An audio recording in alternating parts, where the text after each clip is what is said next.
34절까지 말씀입니다.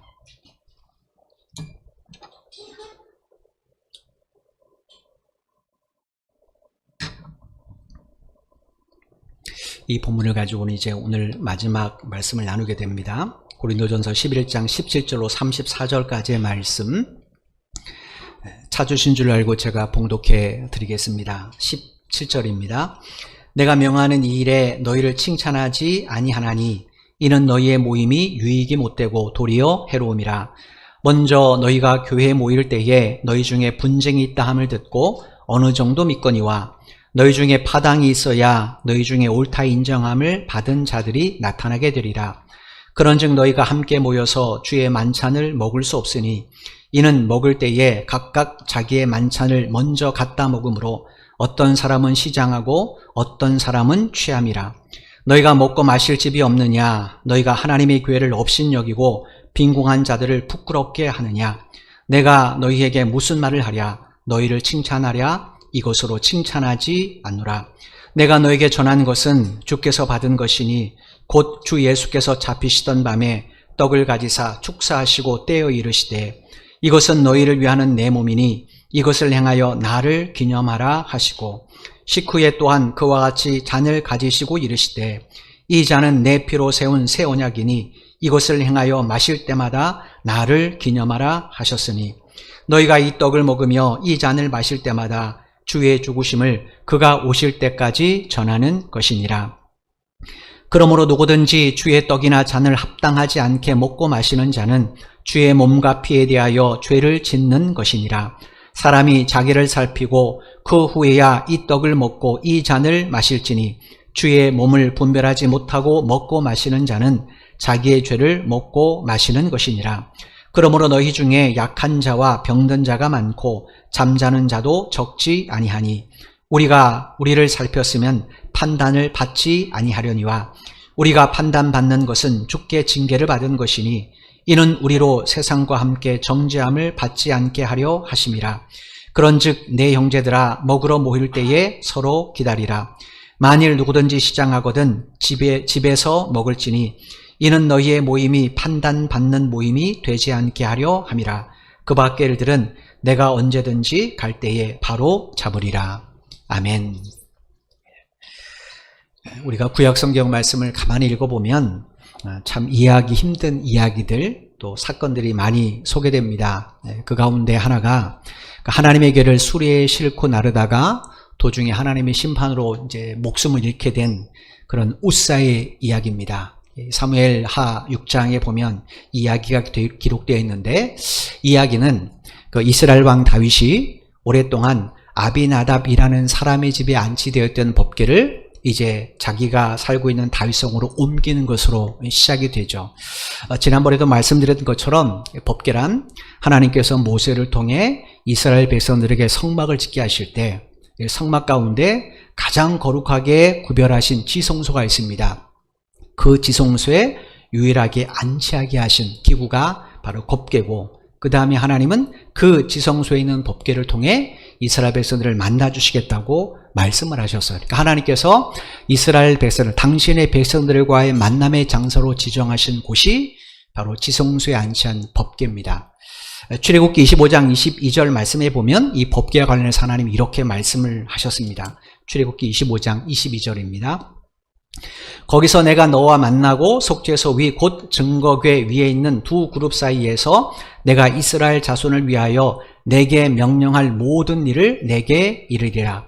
여기서 증거궤는 법궤의 다른 이름이에요. 속죄소는 법궤를 덮는 뚜껑을 말합니다. 앞에 잠깐 사진을 보시면 말로 설명할 때 좀 궁금하신 분들이 있어서 이게 이제 지성소에 있는 유일한 기구인 성막 기구인 법궤입니다. 보시는 것처럼 위에 이제 동상 같은 것이 있는데 이게 그룹들의 형상이에요. 에스겔서에 보면 6개의 날개가 있죠. 이 그룹들의 형상이고 이제 그 밑에가 이제 언약궤, 그 다음에 증거궤라고 말하는 법궤입니다. 그러니까 법궤는 원래 뚜껑이 없어요. 위에가 뚫려 있다가 속죄소로 덮어야 법궤가 이제 닫혀지는 겁니다. 그러니까 속죄소는 법궤 뚜껑 같은 역할을 하게 되죠. 하나님 이렇게 만들게 하신 이유, 그것은 하나님께서 인간의 편에서 당신의 보좌를 이해시키기 위해서라고 말씀을 드렸어요. 옛날 왕정시대 때 이제 왕이 보좌가 있으면 양 옆에 왕을 보좌하는 신하들이 있습니다. 그런 인간들이 이해할 수 있는, 왕정시대 때 인간들이 충분히 이해할 수 있도록 당신의 보좌를 설명하기 위해서 하나님이 이렇게 제작하도록 만드셨어요. 그러니까 하나님의 보좌는 어디 있겠습니까? 이 법궤로 보면 양쪽 그룹들 형상 사이에 하나님의 법궤가 있는 거죠. 그래서 하나님께서 내가 여기서 너희들을 만난다 이렇게 말씀하셨는데, 출애굽기 25장 22절에서 내가 만난다 할 때 이 만나다라는 이 히브리어는 원래 뜻이 만나다라는 뜻도 있지만 나타나다라는 뜻이 있습니다. 그러니까 하나님께서 내가 내 백성을 만나기 위해서 여기에 나타나겠다 이렇게 말씀하시는 것이 바로 이 속죄소입니다. 속죄소. 그러니까 여러분, 이스라엘 백성들에게 있어서 이 법궤, 이 속죄소 뚜껑이 있는 법궤가 얼마나 중요한 기구겠습니까? 왜냐? 이게 없으면 하나님을 만날 수가 없는 겁니다. 그죠? 하나님이 여기서 만난다고 말씀하셨는데 만약에 법궤가 없다? 그럼 이스라엘 백성은 하나님을 만날 방법이 없는 거예요. 만나야 자기 죄에 대한 사죄 은총을 힘입을 수 있죠. 그러니까 이 법궤와 속죄소는 이스라엘 백성들에게 매우 중요한 성막기구입니다. 그런데 아시는 것처럼 사무엘상 4장에서 이스라엘 백성들이 블레셋과의 전쟁에서 이 법궤를 빼앗기게 됩니다. 그리고 설상가상으로 실로에 성막이 있었는데 이 성막이 불에 타서 완전히 소실을 당하게 돼요. 그러니 여러분, 이스라엘 백성들이 얼마나 낙심되겠습니까? 왜냐? 하나님을 만나러 갈 수 있는 방법이 그들의 입장에서는 사라진 것과 다름없죠. 물론 하나님은 온 우주에 계십니다. 언제든지 만날 수 있어요. 그러나 그들 입장에서 이 성막의 제도는 매우 중요하거든요. 성막이 소실됐습니다. 법궤도 이 블레셋에게 이방 나라에 빼앗겨 버렸어요. 얼마나 낙심되겠습니까? 그런데 얼마 뒤에 블레셋 사람들이 빼앗은 법궤를 이스라엘 백성들에게 다시 돌려줬어요. 이유는 하나님이 이 법궤 때문에 블레셋에 큰 재앙을 내리셨기 때문에 그렇습니다. 그런데 문제는 법궤는 돌아왔는데 안치할 성막이 없습니다. 그죠? 다 소실됐으니까 앉으시킬 장소가 없는 겁니다. 그래서 이 법궤를 제일 먼저 발견한 베스메스 사람들이 자기 동네, 아주 산골짜기에, 자기 동네 가운데 가장 사람이 좀 흔적이 드문 산골짜기에 있는 아비나답이라는 사람의 집에 이 법궤를 옮깁니다. 그리고 그 가족으로 하여금 이 법궤를 지키도록 부탁을 해요. 사무엘하 6장 이야기는 이 법궤를 다윗 왕이 무려 70년 만에 다윗성으로 옮기는 내용이에요. 70년 만에 옮겼다는 것은 이 70년 기간 동안 아무도 법궤를 찾지 않았다는 거예요. 만약에 사람들이 법궤를 찾았다면 어떻게 되겠습니까? 아비나답의 집은 아마 성전처럼 다시 꾸며졌겠죠. 성막처럼. 아무도 찾지 않으니까 성막 재건을 아예 생각도 하지 않은 겁니다. 그런데 70년 만에 다윗 왕이 이 법궤의 소중함을 깨닫게 됩니다. 물론 성령의 은혜를 통해 깨닫게 되죠. 그래서 이 법궤를 자기가 살고 있는 다윗성으로 옮기기 위해서 이제 그 법궤를 찾으러 갑니다. 그런데 이 하나님의 법궤가 예루살렘을 옮겨가는 이 과정에서 아주 불행한 사건이 하나 발생해요. 이 사건은 여러분도 아실 겁니다. 아비나답에게는 우사와 아효라는 두 아들이 있어요. 그런데 이 두 사람이 하나님의 궤를 소에 끄는 수레에 싣고 이것을 가지고 이제 예루살렘 향해 가고 있는데 갑자기 나곤이라는 사람의 타작마다 앞에 섰을 때 이 소들이, 수레를 끌던 소들이 갑자기 미쳐 말뛰기 시작해요. 그러니 여러분, 그 위에 있는 법궤가 어떻게 되겠습니까? 막 요동하겠죠. 이게 떨어지면 어떻게 됩니까? 하나님의 거룩한 법궤가 진흙탕에, 흙에 처박히는 거잖아요. 그래서 두 아들 가운데 우사가 법궤가 수레에서 떨어질까봐 손으로 붙잡았어요. 그런데 하나님이 그를 그 자리에서 즉시 쳐서 죽이셨어요. 여러분, 상식적으로 생각할 때 우사가 하는 일이 나쁜 일은 아니잖아요. 그죠? 그 법궤가 땅에 그냥 처박히면 어떻게 되겠습니까? 그러니까 그 법궤를 아마 누구라도 붙잡을 가능성이 매우 높죠. 우사가 곁에 있어서 그 법궤를 보호하기 위해서 법궤를 붙잡았단 말이에요. 그런데 하나님은 그 우사의 생명을 그것 때문에 걷어가셨어요. 이유가 뭔가? 우사가 하나님의 거룩한 성막과 관련된 일을 하도록 구별된 레위 지파가 아니기 때문인가? 만약에 그러면 베스메스 사람들이 굳이 처음부터 이 거룩한 법궤를 아비나답의 집에 옮길 이유가 없겠죠. 그죠? 옮기면 그 집도 재앙인데. 그러니까 아비나답의 가족들은 레위일 가능성이 매우 높습니다. 그 중에서도 성막을 관리한 성막의 기구들을 움직이는 것은 레위의 자손 가운데 고핫 자손이거든요. 레위 지파 중에서. 그러니까 아마 학자들은 아비나답의 집이 고핫 자손일 가능성이 매우 높다 이렇게 이야기를 해요. 그러면 자격이 있는데 하나님의 왜 우사를 찌셨는가? 도대체 그가 뭘 잘못해서 하나님이 그의 생명을 걷어가시고 심판하셨는가? 여기에 대해서 역대상 15장 13절에 보면 이런 내용이 기록이 되어 있습니다. 역대상 15장 13절입니다. 전에는 너희가 매지 아니하였으므로 우리 하나님 여호와께서 우리를 찢으셨으니 이는 우리가 규례대로 그에게 구하지 아니하였음이라 하니. 여기서 전에는 이것은 이제 하나님께서 우사를 치신 때를 말합니다. 그때 하나님께서 우리를 찢으셨다라고 지금 다윗이 고백하는데 여기 찢으셨다라는 말이 치셨다라는 거예요. 왜 찢으셨는가? 하나님께서 당신의 법궤를 옮길 때는 사람의 어깨에 메고 옮기도록 하셨어요. 근데 그날은 소가 끄는 수레를 이용해서 옮기려 했기 때문에 하나님이 치셨다라는 거예요. 중요한 것은 다윗은 처음부터 법궤가 사람의 어깨에 메고 옮겨야 된다는 것을 알고 있었다는 거예요. 사무엘하 6장 1절 2절 말씀입니다. 다윗이 이스라엘에서 뽑은 무리 3만 명을 다시 모으고 다윗이 일어나 자기와 함께 있는 모든 사람과 더불어 바할레 유다로 가서 거기서 하나님의 궤를 메어 오려 하니 그 궤는 그룹들 사이에 좌정하신 만군의 여호와의 이름으로 불리는 것이라. 다윗이 처음에 하나님의 궤를 옮기려 할 때 어떻게 옮기려고 했는가? 사람의 어깨에 메어서 옮기려고 했다라는 거예요. 그러니까 다윗은 처음부터 하나님의 궤를 사람의 어깨에 메고 옮기려고 계획했던 겁니다. 그런데 문제는 뭔가? 다윗이 바할레 유다에 도착하기 전에 아비나답의 아들인 우사와 하요가 먼저 법궤를 수리에 끌고 바할레 유다로 오고 있었다라는 거예요.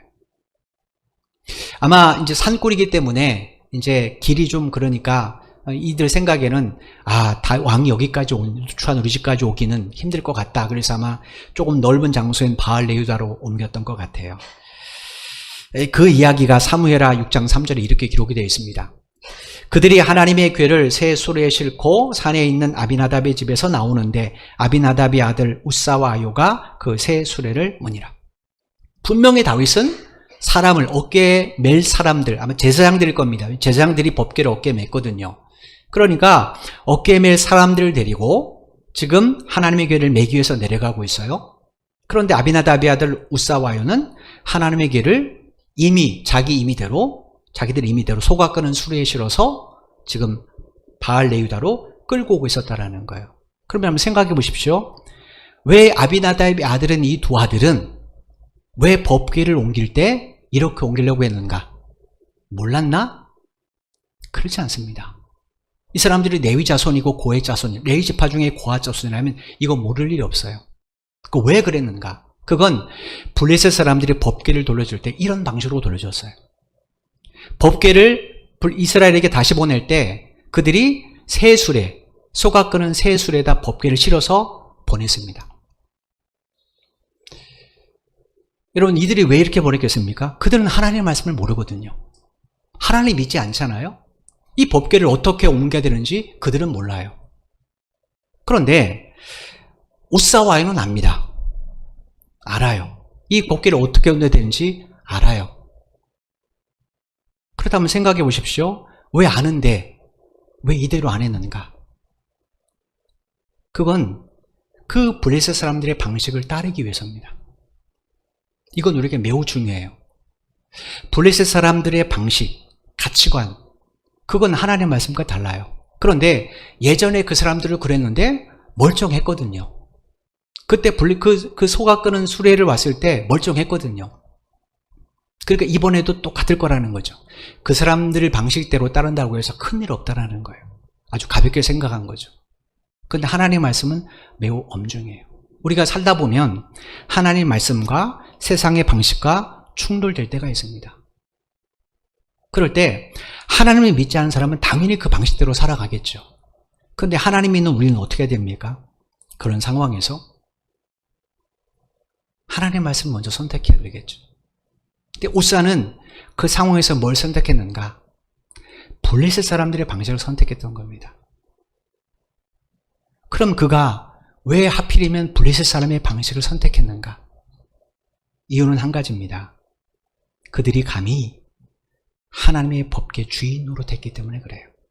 이게 이 사건의 매우 중요한 이야기예요. 여러분 보십시오. 분명히 다윗 왕도 있습니다. 다윗 왕 곁에 제장도 있습니다. 하나님 율법을 아는 사람들도 있어요. 그런데도 불구하고 바알레 유다에서 그때부터 법궤를 얻게 맸다는 내용이 없어요. 무슨 이야기입니까? 나곤의 타작마당까지 이 방식 그대로 갔다라는 거예요. 그러면 다윗 왕도 제장도 율법을 아는 사람들도 왜 말 못했는가?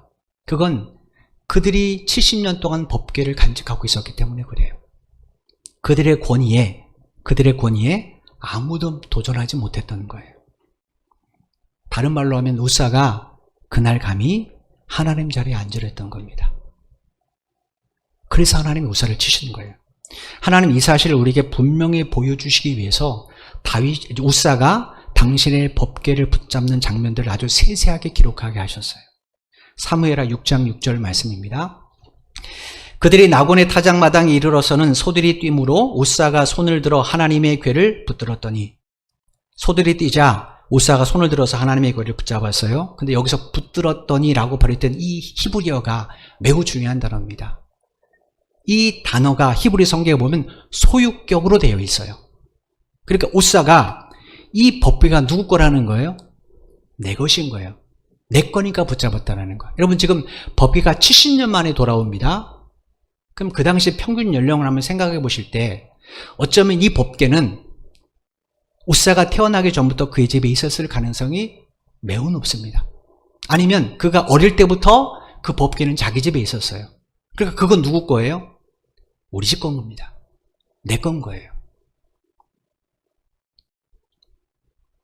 그래서 우사가 마치 자기가 법궤의 주인인 양, 이거 내 것인 양, 많은 사람이 보는 앞에서 두려움 없이 하나님의 궤를 붙잡았다는 거예요. 그러니까 감히 그날 그는 하나님의 자리에 앉으려고 했던 겁니다. 그런 교만한 그를 하나님은 어떻게 하셨어요? 치셨어요. 여러분 이 장면을 한번 여러분 머릿속으로 한번 상상해 보십시오. 우사가 지금 법궤를 수레에 싣고 가고 있습니다. 여러분 언젠가도 제가 말씀드렸지만 수레의 높이는, 그 당시 수레의 높이는 지상에서 한 60 정도 cm 정도밖에 되지 않았대요. 예, 뭐 바퀴가 있지만 수레는 그 바퀴 중간에 있잖아요. 그러니까 수레 높이가 높지 않아요. 60cm 정도 된다고 합니다. 법궤는 어떤가? 법궤는 길이가 2.5규빗, 너비와 높이가 각각 1.5규빗이에요. 그러니까 센치로 환산하면 길이는 114cm, 1m 14cm고 높이는 68.4cm입니다. 그러니까 수레 길이가 60이에요. 법궤 높이가 68.4cm예요. 그럼 도합하면 어떻게 됩니까? 약 1m 28cm 되죠. 그러면 성인인 우사가 위치상 법궤를 위로 올려다 보겠습니까? 아래로 내려다 보겠습니까? 아래로 내려다 보겠죠. 사람이 법궤를 어깨에 매면 법궤를 어떻게 됩니까? 다 올려다 봐야 됩니다. 근데 지금 법궤를 수레 끌고 갈 때 위치상 보면 우사는 법궤를 지금 아래로 내려다 봐요. 그런 그를 하나님이 치셨습니다. 자, 그가 수레 밑으로 쓰러졌어요. 그러면 법궤하고 그의 위치가 어떻게 됩니까? 법궤 아래에 있게 됩니다. 뭘 의미할까요?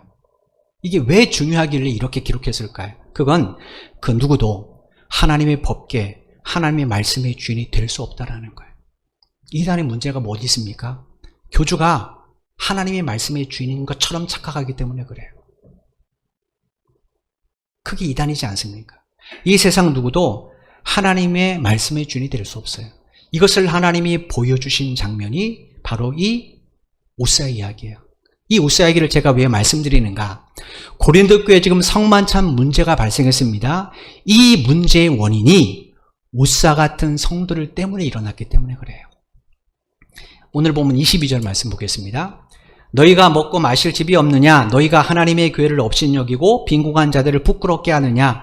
내가 너에게 무슨 말을 하랴? 너희를 칭찬하랴? 이것으로 칭찬하지 않노라. 우리가 지난 3주에 걸쳐서 이 본문을 쭉 살펴봤습니다. 고린도 교회 성도들이 성찬 때문에 분쟁이 일어났어요. 왜 분쟁이 일어났는가? 그건 경제적으로 부유한 성도들이 가난한 성도들이 올 때까지 기다려주지 않고 그냥 자기들이 갖고 온 거니까 떡과 포도주로 자신들의 배와 기분을 가득 채워버렸기 때문에 그래요.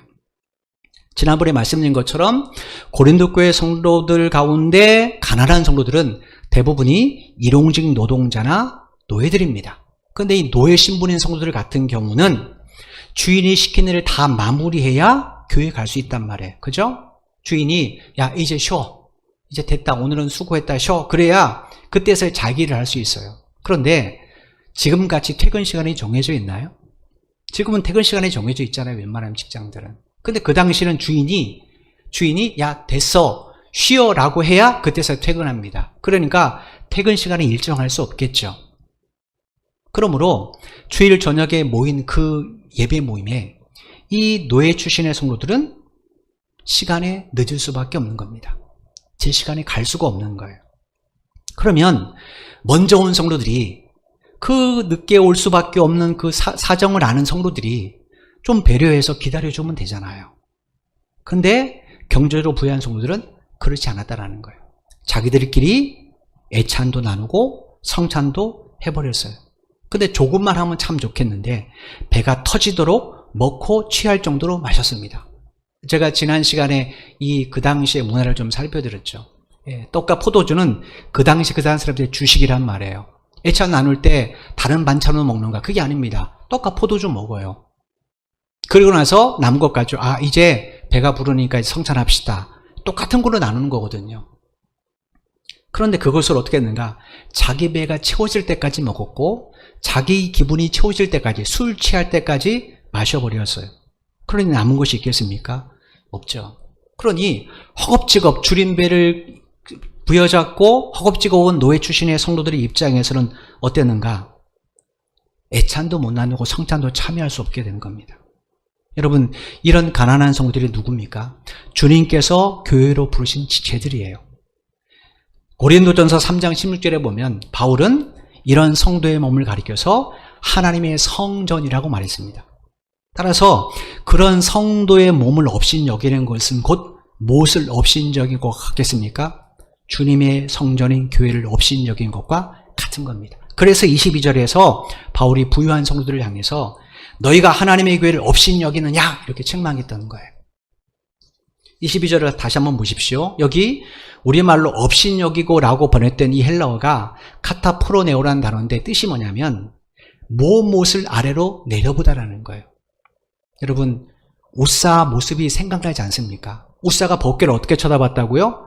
아래로 내려봤잖아요. 그죠? 이거 뭡니까? 그게 내 거라는 거예요. 지금 이 성도들 보십시오. 이 성도들이 성찬에 나눌 떡과 포도주를 어떻게 보는가? 아래로 내려봤다라는 거예요. 이거 뭡니까? 그거 내가 갖고 온 거니까. 그건 내가 갖고 온 거니까 그 떡의 주인도 포도주 주인도 누구예요? 나라는 거예요. 그건 내 마음대로 하죠. 이게 고린도 교회의 가장 큰 문제였던 겁니다. 그러니까 우사처럼 그들은 성찬에 사용할 떡과 포도주의 주인이 자기라고 생각하는 거예요. 그런데 여러분, 성찬의 주인이 누굽니까? 그건 예수님이잖아요. 왜냐? 그 떡은 예수님의 몸을 상징하고 그 피는 예수님의 포도주는 예수님의 피를 상징하잖아요. 만약에 주님이 없다, 그건 음식이죠. 그게 어떻게 거룩한 성만찬입니까? 그건 음식입니다. 주님이 주인이시기 때문에 우리가 나누는 성만찬 때 나누는 그 떡이 주님의 몸인 것이고 그 피가 주님이 포도주가 주님이 십자가에서 흘리신 그 보혈을 상징하는 것이 되는 겁니다. 그런데 이들은 어땠습니까? 그 떡과 포도주가 주인이 자기라고 생각해요. 왜냐? 내가 갖고 왔으니까. 그러니 여러분, 그 사람들이 나눈 성찬을 통해 성찬을 제정해 주신 주님의 성찬의 정신이 온전히 재현될 수 있겠습니까? 아니죠. 완전히 훼손되게 되는 거죠. 27절 말씀 보겠습니다. 그러므로 누구든지 주의 떡이나 잔을 합당하지 않게 먹고 마시는 자는 주의 몸과 피에 대하여 죄를 짓는 것이니라. 여기서 합당하지 않게 먹고 마신다. 이게 뭐냐면 무가치한 태도로 참여하는 거예요. 그러니까 성찬 예식 자체를 우습게 생각하는 거예요. 아, 배부른데 나무 갖고 성찬이나 하지 뭐. 예. 아무 생각 없이 성찬에 참여하는 겁니다. 와보니까 오늘 성찬이네? 그러니까 그냥 떡과 포도주 마시는 거예요. 여러분, 그렇게 장난스럽게 성찬에 임하는 것은 뭐와 같은가? 주님의 몸과 피를 모독하는 것과 같다라는 거예요. 왜냐? 주님께서 나를 위해 십자가에 내어주신 그 몸, 나를 위해서 십자가에 쏟아주신 그 피를 통해 우리가 새 생명을 얻은 거잖아요. 그죠? 다른 말로 하면 주님이 나를 위해서 생명을 좀 내어주시는 거란 말이에요. 그런데 그런 주님의 몸과 피를 기념하는 성찬식을 내가 무가치하게 아무 의미 없이 함부로 대한다. 그러면 결국 그게 뭘 하는 행위입니까? 주님의 생명을 모독하는 것과 같다라는 거예요. 그래서 바울이 주의 떡이나 주의 잔을 합당하지 않게 먹고 마시는 자는 주의 몸과 피에 대하여 죄를 지는 것이다. 이렇게 경고했던 거예요. 28절 29절 말씀 보겠습니다. 사람이 자기를 살피고 그 후에야 이 떡을 먹고 이 잔을 마실지니 주의 몸을 분별하지 못하고 먹고 마시는 자는 자기의 죄를 먹고 마시는 것이니라. 28절에서 우리말로 살피고라고 번역된 헬러가 도키마조라는 단어인데 뜻이 뭐냐면 입증하다, 재확인하다 이런 뜻이에요. 여러분, 예수 그리스도께서 나를 위해서 십자가에서 몸을 찢어주셨어요. 나를 위해서 십자가에서 피를 흘려주셨어요. 이게 아니었다면 우리는 어떤 존재입니까? 죽을 수밖에 없는 존재. 왜냐? 하나님의 심판을 면할 길이 없잖아요. 그죠? 예수님의 그 십자가에 찢으신 몸과 그분이 흘리신 피 때문에 내가 하나님의 심판을 면해서 구원받게 된 거잖아요. 그러니까 이 주님의 십자가에 달리신 주님의 몸과 피, 그것은 우리의 유일한 구원의 소망이에요. 이 사실을 재확인하고 떡과 잔에 참여하는 겁니다. 왜냐? 이것이 없으면 그 떡과 그 포도주는 주님과 상관이 없으면 나의 죄와도 상관이 없는 것이기 때문에 그래요. 생각해 보십시오. 그날 내가 먹고 마신 떡이 주님께서 나를 위해서 십자가에서 내어주신 그분의 몸과 피가 아니라면 그건 내 죄를 용서받을 수 있는 길이 있습니까? 없습니까? 없지요. 그죠? 없습니다. 그 주님의 십자가에 달리신 그 몸과 피 때문에 내가 죄 용서를 받았단 말이에요. 근데 그것과 상관없이 그냥 떡과 포도주를 음식처럼 취한다? 그럼 뭐가 되겠습니까? 그건 내 죄를 먹고 마시는 것과 똑같다는 거. 왜냐? 주님의 그 십자가의 몸과 피가 나와 상관없는 것이 되기 때문에 그렇습니다. 그래서 성찬을 나눌 때는 너희들 주의 몸을 분별하지 못하고 마시게 되면 자기의 죄를 먹고 마시는 것이다. 이렇게 지금 바울이 설명을 하는 거예요. 왜냐? 그 떡은, 성찬 때 나누는 그 떡은 예수님께서 내 죄를 위해서 십자가에 찍히신 그분의 몸입니다. 근데 어떻게 그 몸이 나와 상관이 없겠습니까? 그것 때문에 내가 죄를 사함 받았는데. 그런데 그 몸을 상징하는 떡을 내가 아무 의미 없이 이건 그냥 떡이지 뭐 무슨 주님의 몸이야 라고 먹게 된다면 주님과 나는 상관이 없죠. 그러면 내 죄는 사함 받을 길이 없죠. 포도주를 마십니다. 이 포도주는 주님이 내 죄를 위해서 십자가를 흘리신 그분의 피예요. 이 피가 아니면 내 죄는 사함 받을 수 없어요.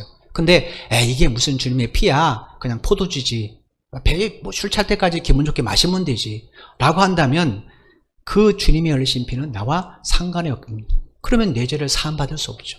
그래서 바울이 그렇게 되면 자기 죄를 먹고 마시는 꼴이 된다, 이렇게 설명을 했던 거예요. 그리고 이어서 이렇게 이야기합니다. 30절 32절 말씀입니다. 30절 32절 말씀입니다.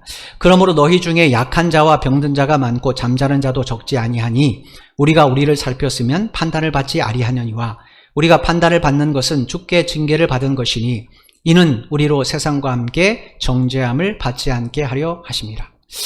여러분, 이 말씀 30절 말씀 우리가 제대로 이해하려면 31절 32절을 먼저 잘 살펴봐야 돼요. 31절에 보면 우리를 살폈으면 이라는 전제 조건이 하나 있습니다. 우리를 살펴서 이게 뭐냐면 우리가 성찬회를 참여하기 전에 참여하기 위해서 내가 주님의 십자가를 깊이 묵상하고 이 내가 지금 오늘 나눌 이 성찬 때 그 떡이 뭘 상징하는가, 그 포도주가 뭘 상징하는가, 이걸 깊이 묵상하고 그 다음에 나를 돌아보는 거죠. 하나님, 내가 이걸 알면서도 내가 여전히 주님의 말씀을 따라 살지 못하고 많은 죄를 졌습니다. 하나님, 나를 용서해 주시고 다시 한번 이 성찬을 통하여 주님의 십자가의 은혜를 나로 힘있게 하옵소서. 이렇게 자기를 돌아보는 행위를 가졌다면이라는 거예요. 그랬다면 32절에 보니까 주님께 판단받거나 징계를 받지 않았을 거라는 거예요. 그러면 지금 뭐 했다라는 거예요? 그들이 주님의 징계나 판단을 받았다는 거죠. 받지 않았다면 이런 가정을 말할 이유가 없잖아요. 이 전제를 가지고 30절을 보시면 바울이 지금 무슨 이야기를 하는지를 알 수 있어요. 지금 바울이 30절에 무슨 이야기하는 겁니까? 고린도 교회 성도들 가운데 주님의 몸과 피를 기념하는 성찬에 분별 없이 참여하다가 그냥 임의대로 막 먹고 마셨다가 주님의 징계로 징일병에 걸리거나 혹은 목숨을 잃은 사람들도 있었다는 거예요. 그런데 30절을 보면 수가 적지 않아요. 그죠? 수가 적지 않았다, 이렇게 이야기해요. 그만큼 성찬은 주께서 우리에게 제정해 주신 매우 중요한 예식이에요. 이걸 우리가 바르게 행하지 않으면 성찬의 삶을 살아갈 수가 있겠습니까? 성찬의 정신을 따라 우리가 그런 삶을 살아갈 수 있겠어요? 과연 성찬을 주신 주님의 뜻이 우리의 삶을 통해 성취될 수 있겠습니까? 그렇지 않겠죠. 그러면 성찬의 정신이 뭔가? 도대체 하나님은 성찬을 통해 우리가 어떻게 살기를 원하시는가? 33절, 34절 보면 이렇게 이야기를 했어요. 그런즉 내 형제들아, 먹으러 모일 때 서로 기다리라. 만일 누구든지 시장하거든 집에서 먹을지니 이는 너희의 모임이 판단받는 모임이 되지 않게 하려 함이라. 그 밖의 일들은 내가 언제든지 갈 때 바로잡으리라. 33절에서 먹으러 모일 때는 뭐냐면 애찬과 성찬을 나눌 때를 말해요. 그때 어떻게 하라고 말해요? 기다려주라는 거예요. 이게 어렵습니까? 이거 어려운 것 아닙니다. 이건 배려하는 겁니다. 배려하는 거. 기다려주면 됩니다. 그죠? 왜냐? 성찬은 주님의 몸을 함께 나누는 겁니다. 함께 나누는 거예요. 그러니까 기다려주면 되죠. 어떤 성도를 기다려야 됩니까? 가난한 성도들, 연약한 성도들을 기다려주라는 거예요. 즉 성찬의 정신은 서로 섬기고 배려하는 겁니다. 이유가 뭡니까? 주님께서도 십자가를 통해 당신의 몸과 피를 통해 우리를 섬겨주셨고 우리를 배려해 주셨기 때문에 그렇습니다. 여러분, 우리 모두는 이런 성찬을 함께 나눈 사람들이에요. 그죠? 따라서 우리 모두가 서로가 서로를 섬기고 배려한 일을 행해야 되지 않겠습니까? 그래서 주님께서 우리에게 주신 계명이 뭐예요? 서로 사랑하라는 거예요. 사랑은 섬기고 배려할 때만 나타납니다. 그게 빠지면 그 안에는 사랑이 없어요. 내가 누군가를 섬길 때, 내가 누군가를 배려해주고 섬길 때 그 사람은 나를 통해 사랑을 느끼게 되죠. 그죠? 우리도 마찬가지예요. 누군가 나를 섬겨주고 배려주면 내가 사랑받는다는 느낌을 갖잖아요. 동일합니다. 그래서 주님께서 우리에게 서로 섬기라고 말씀하시는 거예요. 여러분, 이 사실을 마음에 깊이 새기시고 올해 우리에게 주신 표를 한번 보십시오. 섬김으로 하나가 되는 공동체예요. 예. 여러분, 저는 2021년도 2년도 1월 첫째 주 이어서 둘째 주에 이런 설교를 한다고 미리 계획하지 않았습니다. 제가 머리가 아주 뛰어나서 보통 저는 한 해 10월달 정도에 그 다음에 표를 위해서 기도하고 그 다음에 어떤 표를 할 것인가를 묵상하고 결정합니다. 제가 아주 머리가 천재라 쭉 따져보니까 요때 되면 이렇게 되겠다 해서 저는 그런 뛰어난 사람이 절대로 아닙니다. 예.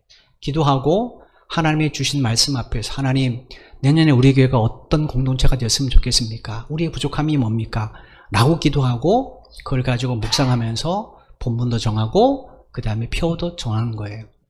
근데 하나님께서 작년에 저 표를 찍게 하셨어요. 그리고 지금 지난주에 이어서 이번 주에도 계속해서 뭘 이야기하세요? 성찬입니다. 쉽게 말하면 작년 12월 마지막 둘째 주, 지금 우리가 시작하는 2020년도 둘째 주를 성찬만 얘기하고 계시다는 거예요. 이거 뭡니까? 이게 우리에게 잃어버린 것이기 때문에 그래요. 우리는 분명히 성찬을 함께 나눴어요. 그럼 우리는 어떻게 됩니까? 서로 섬기고 배려해야 되죠. 우리가 매주일 한 가정을씩 기도합니다. 그거 섬기고 배려하는 겁니다. 아무것도 아닌 거지만 섬기고 배려해요. 아시는 것처럼 여러분, 지지난주가 저희 교회, 저희 가정 기도 제목이었잖아요. 제가 홈페이지에 보고 다 이제 감사합니다라고 다 글을 올렸습니다. 왜냐? 얼마나 기쁘고 감사한 일입니까? 그것이. 온 성도들이 우리 가정을 위해서 한 주간 함께 기도해 준다.